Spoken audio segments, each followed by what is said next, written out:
for all being in attendance today as we celebrate a journey not that has ended, but that is soon to begin. To my classmates, we did it.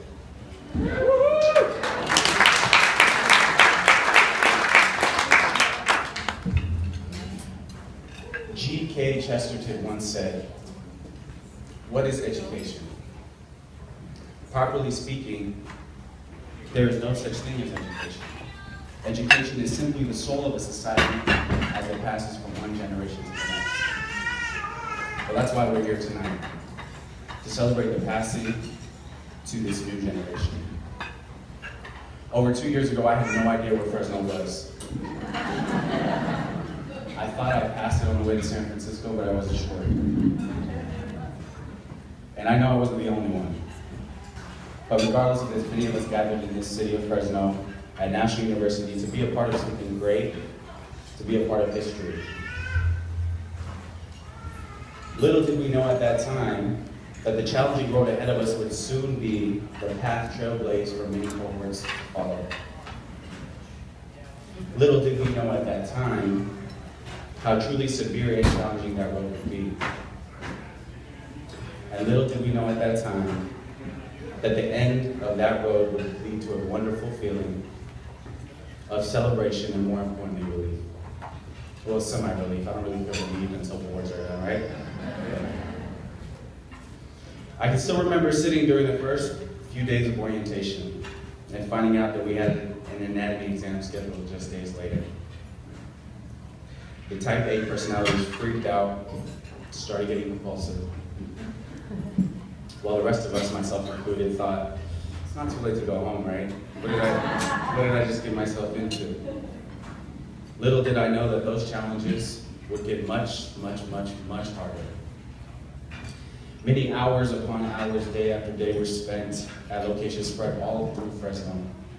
We spent early mornings and late nights locked on our campus, various classrooms hidden away.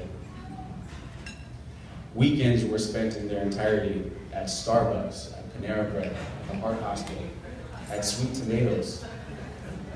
Employees at these places knew us by name. They knew our families. They knew when we had exams.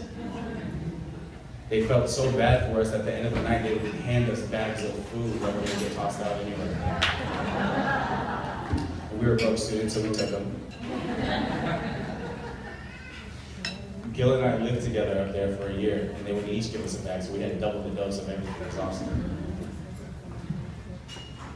Study groups, individual projects, presentations, assignments, simulation lab. We spent so much time on campus, everyone from the front desk to financial aid to the security guards knew us by name. We were those anesthesia kids. Being a part of a new program has its challenges, its growing pains. Class schedule changes, assignment rearrangements, university policy, all are things that we had to learn together, and sometimes the hard way. I'm sure the growing pains weren't just felt on the student side either. Sometimes the frustration could be seen in Brian and Terry's faces when we asked how an anesthetic should be performed. One book told us one thing, one book told us another thing, and even this book told us another thing. How are we supposed to do it? That's when Brian's face would turn red and that big vein would start throbbing. And Terry looked like he wanted to hit us and throw us right out of the classroom. Little did we know that anesthesia was much more complicated and could be done many different ways.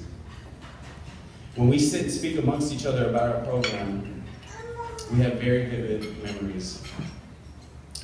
We can all remember listening to Dorothy's pre-recorded lectures for our pharmacy class. And in the background was the constant high chirping of her smoke detector signaling the need for battery change. But that was usually drowned out by her dogs barking and running. But the knowledge we learned from her was not just for anesthesia. She gave us life lessons in that class. We all knew that we would get last-minute emails from Jennifer that had our PowerPoints. And then when we got into class, that she would need a few minutes to find her clicker. But she would always have her bottled water and power bar on hand while she brought us home-baked sweets and goods that just fattened us up. Dr. Laura Carver joined the mix with us with her joyful attitude and team approach to everything. She was my personal mentor for my research project. We can all remember our first anesthesia form test where everyone vomited, every single person vomited except Katie. And Brian walked into class and said, "Don't freak out. You did great." And all I remember is Nina sitting in the background piping up saying, "How? We all failed."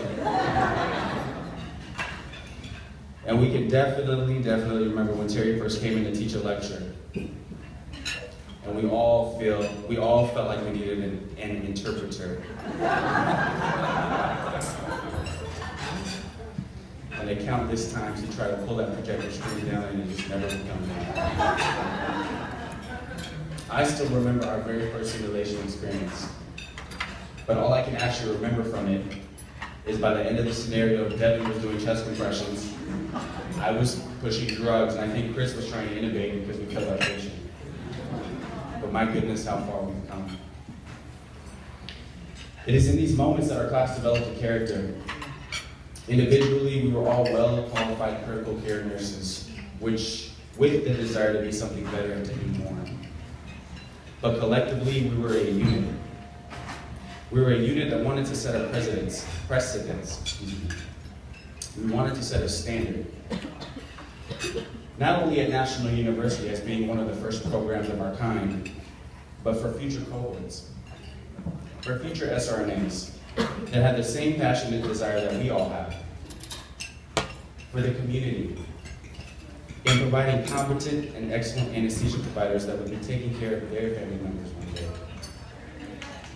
We wanted to be a part of a program that meant something more than just anesthesia, more than just the operating room, and more than just the letters after our name. And here at National, we had the opportunity to do so. Our accomplishments here today, while are individually achieved, they're reflective of the passion and drive that our program directors have.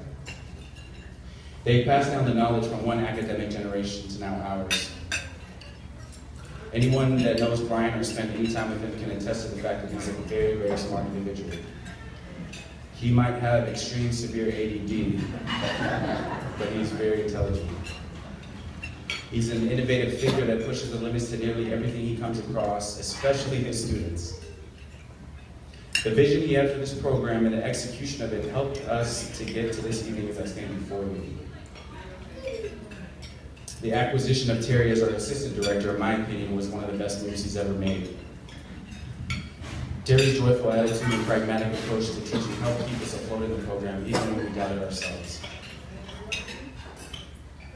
In the middle of our Principles of Anesthesia lectures, he would stop, point at someone, and ask you to name a capital of a foreign country. And then he'd laugh at us if we always got it wrong. The work that those two put into finding professors, delineating tasks, assignments, curriculum, clinical rotations across the nation. All of this is a testament to the dedication of our leaders. And thank God for Laura Lee. She needs a raise.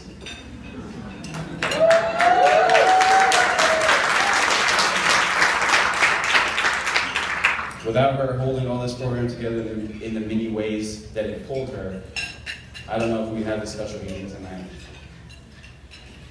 It's my greatest joy to stand before you tonight.